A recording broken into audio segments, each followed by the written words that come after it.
Hi friends, കൊച്ചസ് വീഡിയോയിലേക്ക് എല്ലാവർക്കും സ്വാഗതം. അപ്പം ഇതാരാന്നാണോ?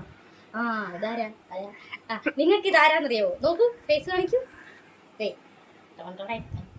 സോറി, ക്യാമറ മീഡിയ അങ്ങനെയൊന്നും കുഞ്ഞ് ഫേസ് കാണിക്കത്തില്ല കേട്ടോ. ഞങ്ങൾ കുറച്ച് റിച്ച് ആയിട്ടുള്ള ആളുകളാണ്. ഇതാരാന്ന് നിങ്ങൾ കമന്റ് ചെയ്ത് കേട്ടോ. ഇതാരാന്ന് നിങ്ങൾക്ക് മനസ്സിലായെങ്കിൽ ഇതാരാ കൊച്ചാന്നും കൂടെ പറയണേ. അപ്പം ഫ്രണ്ട്സ്, ഞങ്ങളിപ്പോൾ വീഡിയോ ചെയ്യാൻ കാര്യം എന്താണെന്ന് വെച്ച് കഴിഞ്ഞാൽ ഞങ്ങൾ കുറച്ച് 4-5 മാസം ഒരു വർഷം കഴിഞ്ഞ് അപ്പം ഞങ്ങൾ വീഡിയോ ചെയ്യാത്തതിൻ്റെ കാരണം എന്താണെന്ന് നിങ്ങളോട് പറയാനായിരുന്നു വന്നത്. ആദ്യത്തെ 2-3 മാസം വീഡിയോസ് ചെയ്യാഞ്ഞത് അമ്മയുടെ ഫോണിലായിരുന്നു വീഡിയോസ് ഒക്കെ ചെയ്തത്. അപ്പോൾ വീഡിയോ ചെയ്തുകൊണ്ടിരിക്കുന്ന കൂട്ടത്തിൽ മൊത്തത്തിൽ അമ്മയുടെ ഫോൺ അങ്ങ് അടിച്ചു പോയായിരുന്നു കേട്ടോ. അപ്പം അതുകൊണ്ടാണ് ഞങ്ങൾ വീഡിയോ ചെയ്യാഞ്ഞത്. അമ്മയുടെ ഫോണ് പൊട്ടിപ്പോയായിരുന്നു. അപ്പോൾ അതുകൊണ്ടായിരുന്നു ഞങ്ങൾ വീഡിയോസൊക്കെ ചെയ്യാൻ. പിന്നെ അമ്മയ്ക്ക് ഫോൺ കിട്ടിക്കഴിഞ്ഞപ്പോൾ പിന്നെ ഫോൺ പേഴ്സണലി അച്ഛൻ ലോക്കൊക്കെ ഇട്ട് വെച്ചത് കാരണം ഞങ്ങൾക്ക് ഫോൺ കിട്ടിയില്ല. അതൊക്കെ കഴിഞ്ഞ് ലച്ചുവിന് എക്സാം ഒക്കെ ആയിരുന്നു. അപ്പോഴും പറഞ്ഞ ഫോൺ തൊട്ടുകൂടാന്ന്. അതുകൊണ്ട് ഞങ്ങൾ ഫോൺ എടുത്തില്ല, വീഡിയോസ് ഒന്നും ചെയ്തില്ല. അത് കഴിഞ്ഞപ്പോൾ ലച്ചുവിന് ലച്ചെന്ന് പറഞ്ഞാൽ അറിയാൻ വഴിയില്ലായിരിക്കും. ശിവഗംഗയ്ക്ക് വയ്യാതൊക്കെ വന്നുകൊണ്ട് പിന്നെ നമ്മുടെ ചാനൽ കാണുന്ന സ്ഥിരം ആളുകൾക്കറിയാൻ ലച്ചു ആരാണത്. അപ്പൊ കാണാത്തവര് കാണുന്നെങ്കിൽ ആ ലച്ചു ആരാണ് എന്ന് കാണിക്കാൻ വേണ്ടിയിട്ടാണ് ഞാൻ പറഞ്ഞത്. ആരാന്നറിയാൻ വേണ്ടിയിട്ടാണ് ഞാൻ പറഞ്ഞത് ശിവഗംഗേന്ന്. അപ്പം അവൾക്ക് വയ്യായിരുന്നു. അപ്പം അവൾക്ക് വയ്യാത്തതുകൊണ്ട് ഞങ്ങൾ കൂടുതൽ വീഡിയോസ് ഒന്നും എടുക്കാൻ പോയില്ല. ലച്ചു പിന്നെ 2-3-4 മാസം ആശുപത്രിയിലൊക്കെ ആയിരുന്നു കേട്ടോ. അപ്പം ഈ റൂമിൽ ലച്ചുവിൻ്റെ മുറിക്കകത്തായിരുന്നാണ് വീഡിയോസ് ഒക്കെ എടുക്കുന്നത്. അപ്പം ഇന്ന് കുറച്ച് വെട്ടക്കുറവൊക്കെ കാണും. കാരണം ഇത് പെയിൻ്റൊക്കെ പഴയ പെയിൻറ്റിങ് ഒക്കെ ആയതുകൊണ്ട് വെട്ടക്കുറവൊക്കെ കാണും. അപ്പം അല്ലാതെ അതൊക്കെ ഒന്ന് ക്ഷമിച്ച് കണ്ടറിഞ്ഞ് ഞങ്ങളെ സപ്പോർട്ട് ചെയ്ത് വേണം നിൽക്കാൻ. അപ്പം നമുക്ക് കുറച്ച് കുറ്റങ്ങളും കുറവുകളും ഒക്കെ ഉണ്ട്. അതൊക്കെ ക്ഷമിച്ച് സഹിച്ച് വെക്കാൻ നിങ്ങൾ ഞങ്ങളോട് നിൽക്കണം. അപ്പം വീഡിയോസ് ചെയ്യാഞ്ഞതിൻ്റെ മെയിൻ കാരണം, ആദ്യത്തെ കാരണം ഫോൺ തന്നെയായിരുന്നു. ഫോൺ കേടായപ്പോൾ അതുകൊണ്ടാണ് ഞങ്ങൾ വീഡിയോസ് ഒന്നും ചെയ്യാൻ. അപ്പോൾ പിന്നീട് ലച്ചുവിൻ്റെ എക്സാം വന്ന് അത് കഴിഞ്ഞ് എനിക്ക് കുറച്ച് ഒരു 9 മാസത്തേക്ക് ഒരു റെസ്റ്റൊക്കെ വന്നായിരുന്നു. അതുകൊണ്ടൊക്കെ ഇങ്ങനെ ഇപ്പം നിങ്ങൾക്ക് മനസ്സിലായി കാണും.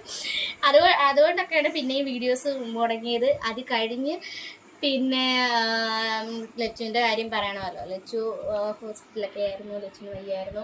അങ്ങനെയൊക്കെ ആയി കഴിഞ്ഞപ്പോഴാണ് വീഡിയോസിൻ്റെ ഒക്കെ എണ്ണങ്ങൾ കുറഞ്ഞു വന്നത്. അപ്പോൾ ഇപ്പോൾ 1 വർഷം കഴിഞ്ഞ് ഞങ്ങൾ വീഡിയോസ് ഒക്കെ ഇട്ടിട്ട് അപ്പോൾ ഇനി അങ്ങോട്ട് ഡെയിലി ഞങ്ങളുടെ വീഡിയോസ് ഉണ്ടായിരിക്കുന്നതായിരിക്കും, ഇല്ലേ? അതെ. അപ്പം എല്ലാവരും വീഡിയോ കാണണം, ലൈക്ക് ചെയ്യണം. പഴയതുപോലെയല്ല, നമ്മളിപ്പോൾ പഴയതിൽ പുതിയതായിട്ട് നല്ല ആക്റ്റീവായിട്ടാണ് ഞങ്ങൾ വന്നിരിക്കുന്നത്. അപ്പം ഞങ്ങൾ ഒരു പുതിയ അതിഥിയെ ഞങ്ങൾ കാണിക്കാം. ഈ നിങ്ങളിപ്പോൾ കണ്ടുകൊണ്ടിരിക്കുന്ന ഈ ആ സാധനം തന്നെയാണ് പുതിയ അതിഥി. പ്രത്യേകിച്ച് വേറെ പ്രോഡക്റ്റ് ഒന്നുമല്ല, ഈ സാധനത്തിനെയാണ് ഞാനിപ്പോൾ പറഞ്ഞത്. അപ്പം ഇതാരാണ്, ഇത് എവിടുത്തെ ആണ് എന്നല്ല ഞാൻ ചോദിച്ചത്. ഇതിനെ നിങ്ങൾക്ക് അറിയാം. നിങ്ങൾക്കൊക്കെ നേരത്തെ വീഡിയോ കാണുന്നവർക്ക് ദേവുട്ടനെ മാത്രമേ അറിയാൻ ചാൻസ് ഉള്ളൂ. ദേവുട്ടനെ, ലച്ചുവിനെ, എന്നെ ഒക്കെ ആയിരിക്കും കാണാൻ ചാൻസ് കൂടുതൽ. അപ്പം ഇതാരാണ് നിങ്ങളൊന്ന് ഗസ് ചെയ്ത് കമന്റ് ചെയ്യണം കേട്ടോ. അപ്പം ഇതാരാണ് എന്നുള്ളത് നിങ്ങൾക്ക് വഴിയെ മനസ്സിലാവും കേട്ടോ. കാരണം അത്രയ്ക്ക് ഡേഞ്ചറാണ്, ദേവുട്ടനെക്കാളും ഡേഞ്ചറാണ് ഈ പുള്ളിക്കാരത്തി. അപ്പം നിങ്ങൾക്ക് വഴിയെ മനസ്സിലാവുമെന്ന് പറഞ്ഞത്. ഇനിയിപ്പോൾ ഇവളുടെയും ദേവുട്ടൻ്റെ ഒക്കെ ലച്ചുവിൻ്റെ ഒക്കെ നമ്മുടെ വീട്ടിലെ കാര്യങ്ങളൊക്കെ ആയിട്ട് നമ്മൾ ഇനി ഒരുപാട് വീഡിയോസ് നമുക്ക് ഇനി ഒരുപാടുണ്ട്. അപ്പോൾ ഒരുപാട് വീഡിയോസൊക്കെ നമ്മൾ ഇടുന്നതായിരിക്കും. അപ്പോൾ എല്ലാവരും കാണണം, എല്ലാവരും ലൈക്ക് ചെയ്യണം, ഷെയർ ചെയ്യണം. പരമാവധി എല്ലാവരും ഷെയർ ചെയ്യുക, ലൈക്ക് ചെയ്യുക. പിന്നെ ദേവുട്ടനെ എല്ലാവരും തിരക്കും. ദേവുട്ടൻ അപ്പുറത്ത് ഇരുന്ന് ഫോൺ കാണാറ്. ഇപ്പോൾ വലിയ ആശാനായതുകൊണ്ട് ഫോണിനകത്ത് ഗെയിമൊക്കെ കണ്ട് കാറിൻ്റെ വീഡിയോസൊക്കെ കണ്ട് പുള്ളി അവിടെ പക്കാവടയൊക്കെ കൊടുത്താൽ അവിടെ ഇരുത്തേക്കാണ്. പിന്നെ ക്യാമറാമാൻ വേറെ ആരുമല്ല, നമ്മുടെ ലച്ചുവിനെ ജസ്റ്റ് ഞാനൊന്ന് പിടിച്ചിരുത്തിയെന്നേ ഉള്ളൂ കേട്ടോ. അവർക്ക് അങ്ങനെ ഒന്നും ഇരിക്കാനോ അല്ലെങ്കിൽ എഴുന്നേറ്റ് നടക്കാനോ ഒന്നും പറ്റത്തില്ല. അപ്പം ജസ്റ്റ് ഈ വീഡിയോ എടുക്കാൻ വേണ്ടിയിട്ട് ഞാൻ ലച്ചുവിനെ ഒന്ന് പിടിച്ചിവിടെ പിറ്റിക്ക് ചാരി ഇവിടെ ഇരുത്തിയിട്ടുണ്ട് കേട്ടോ. അപ്പം എല്ലാവരും ഇതാരാ എന്ന് ഞാൻ ചോദിച്ചപ്പോൾ നിങ്ങൾക്കൊരു സംശയം വന്നു കാണും. ഇതെൻ്റെ ജാനുമോളാണ്. എൻ്റെ ജാനുമോൾ അവന്തിക കുട്ടിയാണ്. അവന്തിക എൻ്റെ മോള്, ജാനുമോള് 2ാമത്തെ മോള്. ഇവളുടെ വീഡിയോസൊക്കെ ഞങ്ങൾ പോസ്റ്റ് ചെയ്തിട്ടില്ല കേട്ടോ. ഇവളെ കൂടുതൽ അങ്ങനെ ആരും കണ്ടിട്ടുമില്ല. അപ്പം റയർ പീസാണ് എൻ്റെ മോള്. അപ്പം ജാനുമോളെ അങ്ങനെ ആരും കണ്ടിട്ടില്ലേ? ഇല്ലേ ജാനുമോള്? അല്ലേ ജാനുമോള് ആരെങ്കിലും കണ്ടിട്ടുണ്ടോ? ഇല്ലോ. അപ്പം ജാനുവിന് വീട്ടിൽ വിളിക്കുന്ന പേരാ കേട്ടോ. അവന്തിക എന്നാണ് അവിടെ ഒറിജിനൽ നെയിം. അപ്പം ആദിദേവ് അവന്തിക. അപ്പം എനിക്ക് അങ്ങനെ ഒരു ചേർച്ച തോന്നിയോണ്ട് ഞാൻ അങ്ങനെ ഇടിപ്പിച്ച കേട്ടോ അവന്തിക എന്നുള്ളത്. പിന്നെ ജാനു എന്ന് ഇടാൻ കാര്യം എന്താണെന്ന് വെച്ച് കഴിഞ്ഞാൽ എനിക്ക് ഭയങ്കര ഇഷ്ടമായിരുന്നു എനിക്ക് ആ ഒരു പേര്. ജാനകി, ജാനു അങ്ങനെയൊക്കെ വിളിക്കുന്നത് കേൾക്കാൻ നല്ല രസമല്ലേ? അപ്പൊ അതുകൊണ്ട് ഞാൻ ആരെ പോയിട്ടെ. അപ്പം എനിക്ക് വലിയ ആഗ്രഹമായിരുന്നു എനിക്കൊരു മോളായിരുന്നെങ്കിൽ. ദേവൂട്ടനെ പ്രസവിച്ച് കഴിയുമ്പോൾ മോനാണെന്ന് അറിഞ്ഞപ്പോൾ ഞാൻ എപ്പോഴും ഈ പേരിങ്ങനെ ലച്ചുവിനോടും അമ്മയോടും ഒക്കെ പറയായിരുന്നു. ജാനു എന്നുള്ള പേര് നല്ല പേരാണ്, എനിക്കൊരു മോളായിരുന്നെങ്കിൽ ഞാൻ ഇട്ടേനെ എന്നൊക്കെ എപ്പോഴും പറയാറ്. പറഞ്ഞു പെട്ടെന്ന് കയറി വന്ന ഒരു അതിഥിയായിരുന്നു. അപ്പൊ ആ പേര് അവക്ക് ഇടിക്കട്ടെ എന്ന് കരുതി അവക്ക് ഇട്ടു.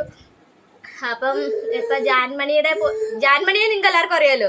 അപ്പൊ ആ ജാൻമണിയെ പോലെ തന്നെയാണ് ഈ ജാനു. കുറച്ച് പേരിൽ ഇത്ര കൂടുതലുള്ള ജാനുവാണ്. അപ്പം നിങ്ങൾക്ക് എല്ലാവർക്കും എന്തുവാ ഈ ജാനുമണിയുടെ കുറേ കൊച്ചു വീഡിയോസൊക്കെ ഇനി ഞങ്ങൾ പോസ്റ്റ് ചെയ്യുന്നതായിരിക്കും. അപ്പം ലച്ചുവിൻ്റെ വിശേഷങ്ങളും ലച്ചുവിൻ്റെ ഇപ്പോഴത്തെ വിശേഷങ്ങളും ലച്ചുവിനെ പറ്റിയിട്ടുള്ള കാര്യങ്ങളും ഞങ്ങൾ ഉടനെ തന്നെ പോസ്റ്റ് ചെയ്യുന്നതായിരിക്കും. അപ്പോൾ ഈ വീഡിയോ കണ്ട് നിങ്ങൾക്ക് ഇഷ്ടപ്പെട്ട് കഴിഞ്ഞാൽ ലൈക്ക് ചെയ്യാനും ഷെയർ ചെയ്യാനും ഒന്നും നിങ്ങൾ മറക്കരുത്. അപ്പം ഇപ്പം ഞങ്ങൾ ഇതിൽ നിർത്തുകയാണ്. അപ്പം ഞങ്ങൾ ഇതിന് പുറകെ ലച്ചുമണിയുടെ വിശേഷങ്ങളും വീഡിയോസും ഒക്കെ ആയിട്ട് നമുക്ക് തിരിച്ചെത്താം.